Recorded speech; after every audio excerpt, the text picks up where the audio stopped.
Joining us on the line now is actor, comedian and writer Kulvinder Ghir, one of the cast members of the BBC sketch show Goodness Gracious Me, which ran from 1998 to 2015. He'll be appearing with some of the other cast members at this year's DESIblitz Literary Festival in Birmingham to celebrate the 25th anniversary of the show. Welcome to the show, Kulvinder. Oh, thank you. Thank you very much for joining us. It's great to have you with us. And full disclosure, I have to say immediately that every time over the last 25 years that my father and I have either gone to an Indian restaurant or thought about going to an Indian restaurant, one of us, I'm not going to embarrass myself or you by trying to do the accent, but one of us has said, I want the blandest thing on the menu. That sketch was absolutely brilliant. Oh, thank you. It must have been a wonderful thing to be involved with. Very much so. I mean, it's the one that turns the tables in that respect, going out for an English. It just tells you at that particular time where we were within the culture and the identity of knowing. Most definitely was a fantastic time. Yeah. And I mean, it must have been great fun coming up with that sketch, all the different lines and trying to make the comparisons and similarities and imagine what it would have been like in that situation. That's right. I mean, it was very knowing, and it was the timing on something for that program for us to do that. The timing to tell that story was perfect. You know, it was kind of, as a culture, you're just sort of boiling up and saying, wait on, let's turn the tables here and let's make it, what would it be like if we actually went out for an English? And it tells you about the cuisine that the English was, where the English cuisine was at the time and where we were with our cuisine and as for the curries and it was the number one British food at that time, the Indian cuisine. But I think what was true about at that time was that here we became a celebration of humour, a very British humour, where a new generation had sort of come and been here, and with the irony of the British humour, we could start telling our stories. So it was a very important time because it has sort of boiled up through the years and saying, wait on, we were consistently put in the ideas of controversy. Yeah. But there was nothing kind of a joy of our humour and our culture as well. Absolutely. And do you think comedy has changed a lot since then? I mean, if the show was to be made today, do you think that the same kind of sketches would be made, or would it be very different? Hopefully different, but then again, what's really we hit with that show was quite universal. And people are enjoying that show today as much as they enjoyed it then. We've got a new generation that's picking it up. When things are funny, they're funny, and what was really noticeable about that particular time was that people were laughing with us, not at us. Yeah. And we were at the same time knew about what we could see within our own culture, that we could look at and enjoy the humour of that culture.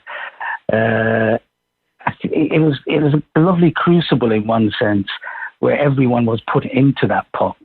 And there were stories from our parents and the migrants that came over, and sharing that, creating that bridge, and understanding of each other's humour. I think, and as you know, in today's day and age, it's so much important, especially what's happening around the world at the moment.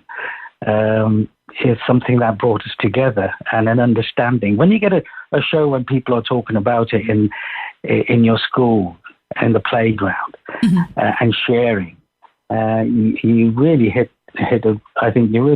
a good thing. Yeah. With this show, I thought. And I mean, do you think it's a shame how people have to be more careful these days? There seems to be so much offence taken at things, and I really do feel for comedians and comedy script writers, because people are so easily offended at things, even if people are talking about a topic that doesn't affect them or a member of their family directly. They seem to be ready to stand up. Oh, you can't say that. That's not right. That's not politically correct. And it seems comedy is kind of, I don't know, you have to be too careful these days. There's nothing wrong with that. We have to be sensitive. Sometimes there is very dark comedy. It can be very cutting. It can be very hurtful. But then again, if it's coming from if it's sincere and it's truthful, then I feel, you can have comedy that can be shared. But at the same time, I think we have to be sensitive. When we made that program, we were very much aware of the environment that was around us. But you shouldn't be frightened of comedy, but I think at the same time, you have to be very much aware of the different communities, because the world has grown that little bit smaller. But that's a good thing. It allows us to communicate. And with comedy, you have to push those boundaries as well. But if it's done rightfully and carefully, I think it can be enjoyed as a whole. Yeah. Within the human race, or what, however you can look at it. You don't. See, it's quite like when you have kids. When I have my own talk to my kids about humor, because both of them are quite kind of involved in this line of work as well. Oh, nice. So it's like they're consistently pushing that boundary because of the friends they make, the communication that they have. But if it's coming from the right place and we can laugh together, then I think it's good. Yeah, absolutely. And did you ever, were you aware at the time when Goodness Gracious Me was a big hit on TV? Were there people in your community who were offended? Were people thinking, oh, they can't take the mickey out of us, or things like this? Were people offended, or did everybody able to see the humour in what you were doing? The joy was when your own community embraced the program. Yes, of course, you did have a minority who said, wait on, you can't say that. But there was a lack of understanding in that as well, especially on the older Asian generation, because they came from a place where there wasn't irony or sarcasm or tongue-in-cheek within their own humor, within their own culture. So sometimes you don't like to explain a gag, but in some cases you had to. And then hence explaining it, I remember when somebody was there, oh, you shouldn't have told him about that one. I said, listen, I'm in a place where I actually want to open the doors, take that roof off, and let people in and enjoy our culture. And once they start understanding there's nothing to be ashamed of and nothing to hide, then they got on board with you. But there was never an idea to offend. There was always an idea to laugh together. And we used to say to ourselves, if we have offended anyone, please forgive us. It wasn't. We just want to have fun. We just want to enjoy humor. Yeah. So once I tried, when my mum used to watch the program, she got it. And she's 82 now. And even the Asian guy down the road of a particular age, he got it.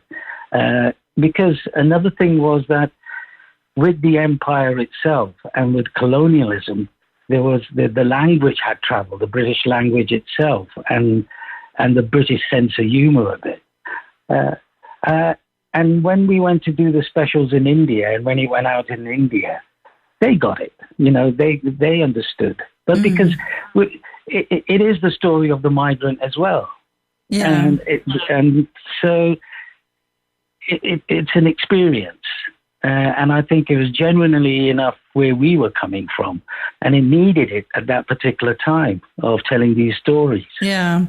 And were you aware, did you really feel at the time that you were kind of breaking down barriers and bringing communities and people of different backgrounds together?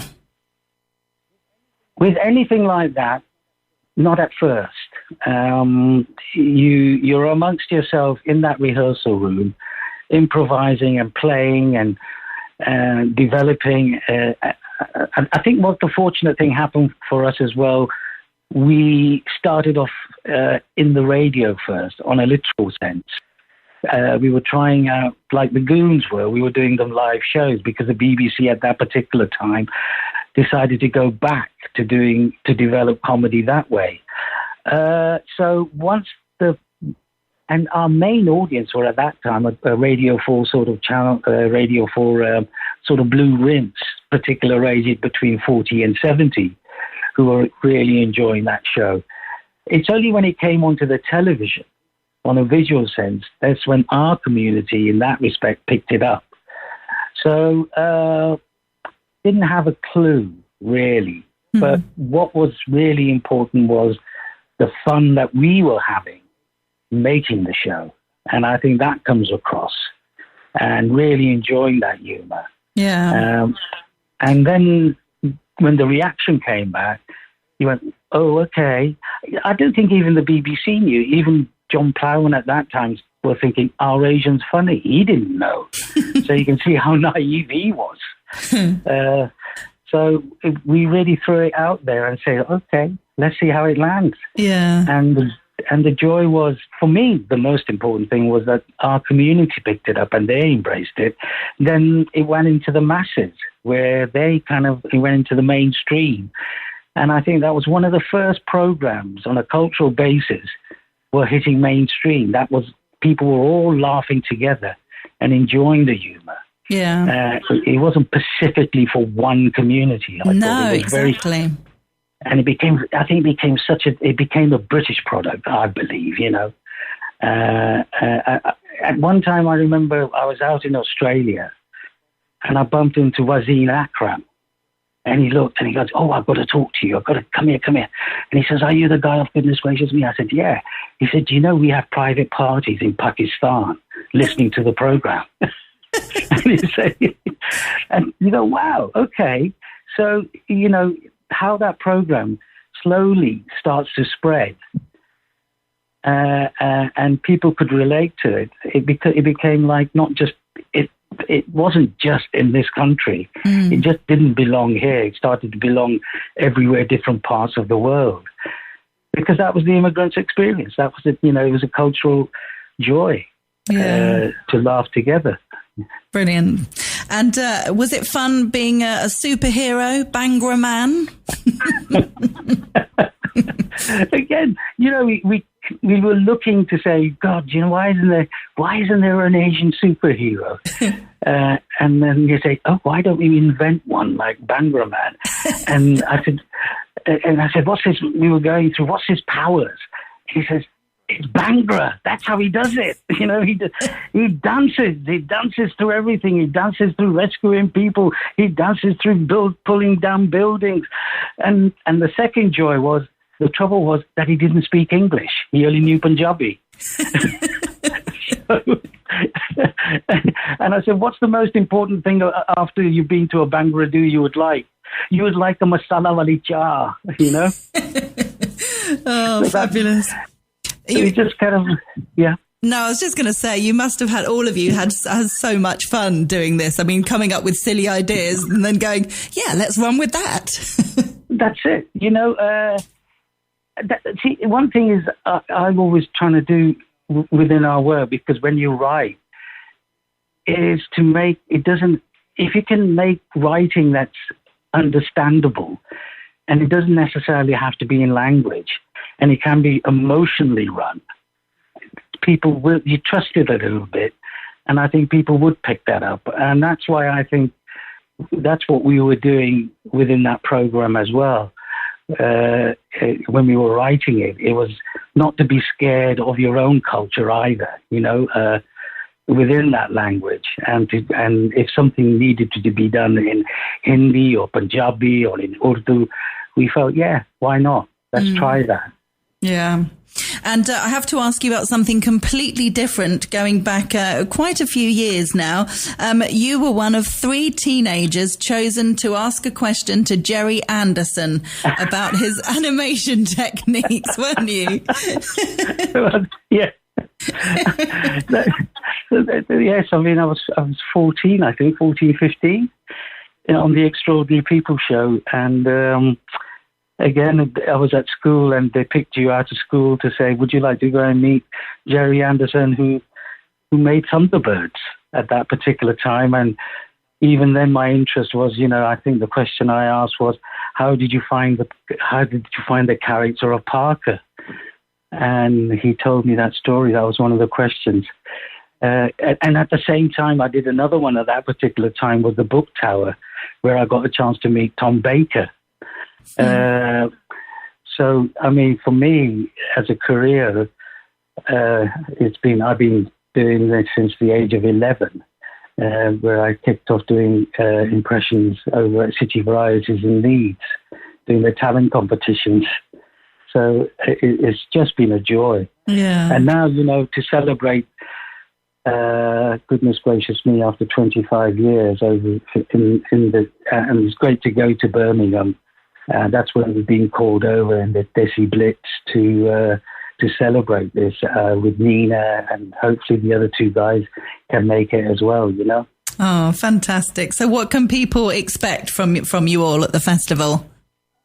Well, it's going to be a question and answer. And at the same time, again, I think talking about the program, how it was made, the joy of celebrating humor. I think they might be showing a couple of clips from the program itself, but it's in the ether.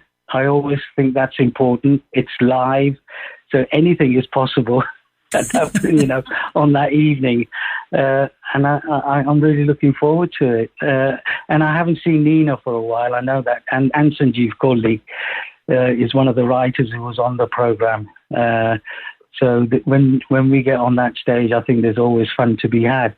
Yeah, great stuff. And I know you're not necessarily going to know what clips they're going to play, but if you had to select a few clips or a few scenes from over the years, what ones would you pick out? Do you know, there's always the ones, as you was thinking, going for an English or the Coopers or Bhangra Man. But I've really enjoyed with Dave Lamb. We used to do this Bob Nonks. He used to do this Bob Nonks character, and Mr. Ishaq, who was just an ordinary individual who just didn't have to say much, but within himself said everything. I would love to see those interviews that Bob Nonks, the character that Dave Lamb does, on the screen there, because I think it's. There's a simplicity about those little sketches, those little minuet sketches that we did. And it's it breaks down those barriers of kind of stereotypes. And that's a lovely character, which is sort of invented, from doing one sketch. And then we ended up saying, let's make another sketch about Mr. Ishaq, where he would be. And when we went to India, he turned up there, and he actually thought that Bob Nonks was Mark Tully. So he said, is this the BBC? Is it Mark Tully? And he was very disappointed when he found out it wasn't the BBC and he wasn't Mark Tully. Oh, lovely. Well, if people want to go to see you all at the DESIblitz Literary Festival, it's in Birmingham from the 20th to the 28th. I know you guys are getting together on stage on the 20th. People can get tickets from the website, DESIblitz.com. There's lots of events happening throughout the festival. I had the founder of the festival on my show, Indy Deal, a couple of weeks ago, so it was great to chat to him. And it's been an absolute joy to chat with you, Kulvinder Ghir. Thank you so much for joining us on Talk Radio Europe. Pleasure. Thank you very much.